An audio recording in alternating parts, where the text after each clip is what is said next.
One of the things that we've talked about for a long time is if we get some weather or something, let's go try shark fishing. I'm no stranger to shark fishing. Ali, it's not something he does all the time. So I'm like, well, what are we gonna use for bait? Oh, we're gonna get a couple chum buckets and, you know, some mackerel hook baits.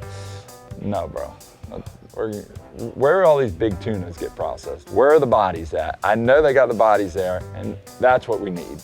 Rush wants tuna bodies. I've got resources here in my hometown. I send a text message off, slid into Sportsman's, tied up to the dock there where I'm usually dropping tuna off. This time I'm picking up dead bodies, throw them in the boat, and away we go. That is deliciousness. All right, guys.